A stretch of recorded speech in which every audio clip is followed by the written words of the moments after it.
Hello and welcome. उम्मीद करता हूँ आप सब खैरियत से होंगे। दोस्तों आज हम बात करेंगे जीके पीएससी 10+2 हिस्ट्री सिलेबस के बारे में। किस तरह आप इस सिलेबस को अच्छी तरह से कवर करोगे, कहाँ से आपको पढ़ना है, कौन से बुक्स आपको इसके लिए लेना है, पूरा सिलेबस हम डिस्कस करेंगे। देखिए यहाँ पे है एंशिएंट इंडिया। इसके लिए आप कौन सी बुक्स पढ़ोगे। इस यूनिट में आपको प्री हिस्ट्री कवर करनी है, तो इस सेक्शन को आप कहाँ से अच्छी तरह से कवर करोगे। आपको इस यूनिट के लिए क्या करना है, NCERT 6th and 7th history जो है वो आपको इस यूनिट के लिए ज़रूर पढ़ने होंगे। बाद में आप देख लेना, हर एक कॉन्सेप्ट अच्छी तरह से समझ में आएगा और जितने भी की पॉइंट्स होंगे इन टॉपिक्स में from exam point of view, वो सभी पॉइंट्स आपको एनसीईआरटी बुक्स में मिलेंगे। तो यहाँ पे अगर हम इस यूनिट में देखेंगे, आपको पढ़ना है stone age, Hunter and gatherer, Palaeolithic and Mesolithic cultures, early forming communities, Neolithic and Chalcolithic culture. फिर है प्रोटो हिस्ट्री, अर्ली वैदिक एज। ये सारा कुछ आपको एनसीईआरटी बुक्स से कवर हो जाएगा। एनसीईआरटी बुक जो है उनमें खास बात यह है, लैंग्वेज सिंपल होती है, तो आपको हर एक टॉपिक अच्छी तरह से समझ में आएगा। इस यूनिट में कुछ टॉपिक्स है सेकंड अर्बनाइजेशन, और एक टॉपिक यहाँ पे लॉस्ट में है फ्यूडलिज्म डिबेट। ये दो टॉपिक्स जो है इनके लिए आप इग्नो मटेरियल ले सकते हो। तो इग्नो के जो ब्लॉग्स होते हैं उनमें ये टॉपिक्स अच्छी तरह से एक्सप्लेन किए गए हैं। अगर आप ये टॉपिक्स इग्नो मटेरियल से पढ़ोगे आपको कोई क्वेश्चन छूट नहीं जाएगा इनमें से।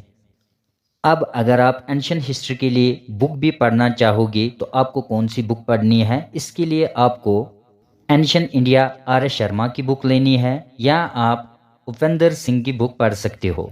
या आर एस शर्मा की और एक बुक आती है ओल्ड एनसीईआरटी एंशिएंट इंडिया। ये concise and exam oriented book है, ये आप एंशिएंट इंडियन हिस्ट्री के लिए पढ़ सकते हो। तो हो गया ये एक यूनिट। अब हम चलते हैं दूसरे यूनिट पे। यहाँ पे जो दूसरा यूनिट है दैट्स मेडिवल इंडिया। इसके लिए आपको कौन सी बुक पढ़नी है। अगर आपके पास सतीश चंद्रा की बुक है मेडिवल इंडिया, वो आप इस यूनिट के लिए पढ़ सकते हो, वो भी बहुत अच्छी बुक है। या आप सतीश चंद्रा की एक और बुक ले सकते हो ओल्ड एनसीईआरटी मेडिवल इंडिया। तो बेसिक्स कवर करने के लिए आपके लिए ये अच्छा रहेगा। ये सारा सिलेबस आपको इसी बुक में कवर हो जाएगा। ये बुक जो मैं आपको बता रहा हूँ ये सभी books UPSC UGC net recommended है।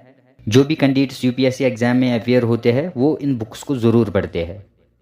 अब है और एक यूनिट इसमें मॉडर्न इंडिया। इसके लिए आपको क्या करना है, इग्नो का मटेरियल भी आप पढ़ सकते हो, और आपको कौन सी बुक पढ़नी है, NCERT modern India class 12th। इसके अलावा आप बिपिन चंद्रा की बुक पढ़ सकते हो इंडिया स्ट्रगल फॉर इंडिपेंडेंस।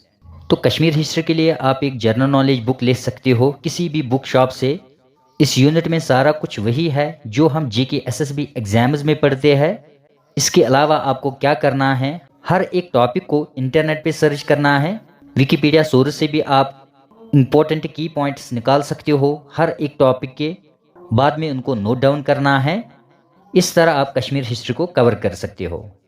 जो इसमें यूनिट 5th है मॉडर्न वर्ल्ड, तो यहाँ पे जितने भी कंटेंट्स आपको दिखने को मिल रहे हैं, decline of feudalism, debate, Renaissance and reformation, English revolution, American revolution, तो ये पूरा यूनिट उन्होंने इग्नो सिलेबस से डाला है। ये सारा सिलेबस आपको इग्नो मटेरियल से कवर हो जाएगा। इसके लिए आपको सिर्फ इग्नो मटेरियल पढ़ना है और कुछ भी नहीं पढ़ना है।